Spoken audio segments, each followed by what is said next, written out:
Bismillahirrahmanirrahim. Today the topic is a valediction of weeping.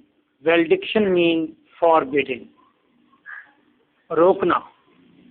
A weeping, रोने से रोकना. Actually, John Donne is going somewhere in foreign country in 1612. Her wife and more, her beloved and more is weeping. Now he is forbidding her from weeping. And he is also weeping. And logically he is proving that how much loss that would be if you will weep bitterly. Because your tears are worthy. How much they are worthy? Let's see. Now, let me pour forth. मुझे पूरी ताकत के साथ. My tears before thy. जब मैं तुम्हारे सामने हूँ आंसू बहाने दो. पूरी ताकत के साथ अपने सामने बिठाकर मुझे आंसू अपने बहाने दो. फेस, क्योंकि तुम्हारा चेहरा मेरे सामने है. वायलेस्ट आई स्टे हियर. हालांकि मैं अभी अपने सिटी अपने घर में मौजूद हूँ, जबकि अभी मैं तुम्हारे सामने तुम्हारे चेहरे के सामने हूँ. अभी मुझे रोने दो. For thy face coins them. जब मैं रोता हूँ तो उस मेरे आंसुओं के अंदर तुम्हारा चेहरा जो है उसकी स्टैंप लग जाती है. और जिस तरह सिक्का होता है, आप देखते हैं पाकिस्तानी सिक्के के ऊपर बना होता है कायद आज़म की तस्वीर बनी होती है, कॉइन. इस तरह मेरे हर आंसू के ऊपर तेरी तस्वीर बन जाती है. वो कीमती हो जाता है आंसू, कॉइन बन जाता है. And the stamp they bear. और उसके ऊपर तेरे चेहरे की स्टैंप बन जाती है. And by this montage. और इस स्टैंप से, इस शक्ल से, देयर समथिंग वर्स. सो ये आंसू वर्दी हो जाते हैं. तुम रोती हो, मैं रोता हूँ, चलो मुझे रोने दो. लेकिन याद रखना, मैं रोता हूँ तो हर एक आंसू गिरता है.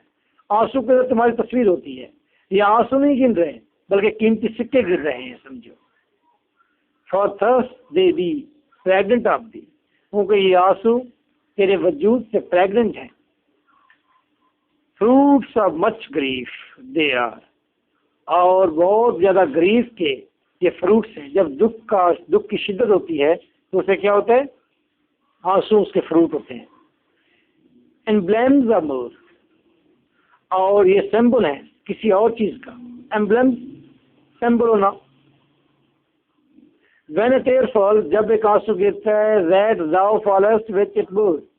दूसरा नुकसान ये है कि आंसू जब गिरता है तो मुझे आंसू का दुख नहीं है. इतना दुख किस चीज का है कि उसके साथ तुम्हारी तस्वीर होती है और तुम नीचे गिर जाती हो. So thou and I are nothing when on a diverse shore. बस जब हम जुदा हो जाते हैं तो हम दोनों कुछ भी नहीं है. एक बात ये भी तय है. On round ball.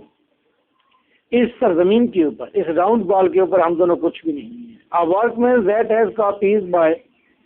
एक ऐसा आदमी जो हर वक्त कॉपीज करता रहता है, लिखता रहता है, नोट करता है, स्कैन करता रहता है. Can lay and Europe, Africa and an Asia. वो अफ्रीका बना दे, अफ्रीका बना दे, वो यूरोप बना दे, वो एशिया बना दे. And quickly make that which was nothing all. And quickly make that.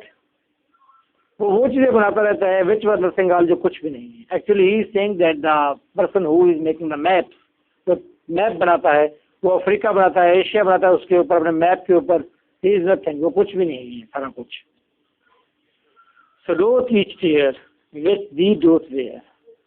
सबसे ज्यादा कीमती वो आंसू हैं क्योंकि उसके अंदर मेरी पूरी दुनिया होती है, तुम होती हो, और वो सबसे ज्यादा कीमती है. अ ग्लोब या world by that impression grow.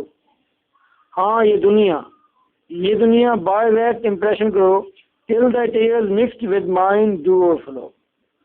A globe, ये दुनिया.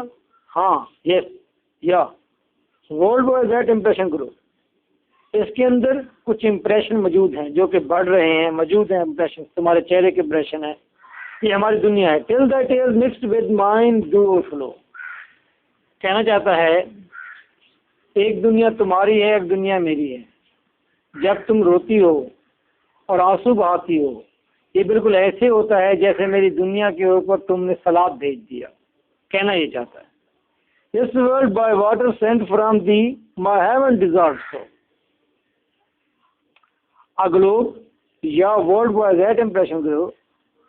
ये दुनिया देखो, इसके साथ क्या होता है, क्या इंप्रेशन देती है। Till that air mixed with mine do और फ्लो, तुम्हारे आंसुओं के साथ जब मेरे आंसू मिलते हैं, till that air mixed with mine do और फ्लो, तुम्हारे आंसुओं के साथ जब मेरे आंसू मिलते हैं, दिस वर्ल्ड, ये हमारी जो दुनिया है, बाय वाटर सेंट फ्रॉम दी, तुमने जो उस पर पानी भेजा होता है, माय हेवन डिजॉल्व्स को, मेरी सारी की सारी दुनिया तबाह हो जाती है। हेवन का मतलब भी मेरी दुनिया तबाह हो जाती है। ओ मोर देन मून, तुम चांद से भी बढ़कर हो। जिससे चांद होता है ना, चांद कशिश करता है, कशिश शकल होती है, समंदर के अंदर पानी उछाल में आता है जब चांद पूरा होता है। तो तुम भी ऐसा कुछ कर रही हो, तुम चांद से भी बढ़कर हो। और मेरी दुनिया में जब सैलाब आता है, पानी आता है, उसके अंदर फ्लड आता है, तुम फिर जब कशिश देती हो तो उससे और जरा उछाल आ जाता है उसके ऊपर मेरी दुनिया में। Do not of seas to drown me in thy sphere, इस समंदर को अपने कशिश के साथ ऊपर मत उछाल दो कि मेरी दुनिया तबाही हो जाए, मैं ड्राउंड ही हो जाऊं उसके अंदर।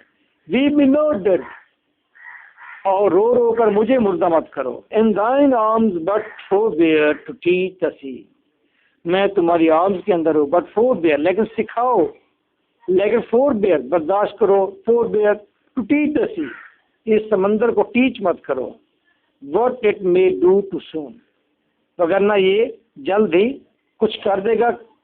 ये नहीं कि इस स्टेंजा के अंदर भी इसने यही कहा है कि तुम इन अपने आंसुओं को भेज कर, फिर जब इस आंसुओं का एक समंदर बन जाता है, मेरी दुनिया के ऊपर चलता है, और तुम जब अपनी कशिश के साथ इनको खींचती हो, एक उछाल आ जाता है, मेरी दुनिया डूबने लग जाती है। मेरी दुनिया को मत डुबो, समंदर को मत इंस्ट्रक्शंस दो, टीच मत करो समंदर को। Let not the wind, wind, wind का मतलब हवा, हवा का मतलब अब यहाँ पर आहें हैं, और आहें मत भरो, एग्जाम्पल फ्रेंड। और कहीं ऐसा ना हो जाए कि एग्जाम्पल बन जाए, ऐसा ना हो कि कोई मिसाली काम हो जाए, ऐसा ना हो कि कोई चीज़ बहुत बड़ा सानिया हो जाए। To do me more harm, ऐसा ना हो कि तुम मुझे कहीं बहुत ज़्यादा नुकसान दे बैठो। देन इट प्रपोज, नुकसान दे बैठो, जितना तुमने प्रपोज भी ना किया हो, जितना तुमने इंटेंट भी ना किया हो, तुम्हारा इरादा भी ना हो नुकसान देने का, तुम वो नुकसान दे बैठो। एक चांद है, समंदर की कशिश, समंदर को कशिश करता है, फिर उसके बाद तुम आहें भी करती हो, आहें ऐसे जैसे आंधियां चल गई हो समंदर के अंदर, तो मेरी दुनिया बिल्कुल तबाह हो जाती है। To do me more harm than it proposes, since thou and I sigh one another breath, और जब हम एक दूसरे के सांसों में आहें भरते हैं, whoever sighs most, जो ज्यादा आहें भरेगा, is cruelest, वो बड़ा जालिम होगा। And hastes the other's death, और दूसरे की मौत का कारण बन जाएगा, उस दूसरे की जल्दी मौत लेकर आएगा। यानी कि रोने से एक दूसरे की मौत वाक़या होगी, दोनों रोने से परेशानी वाक़या होगी।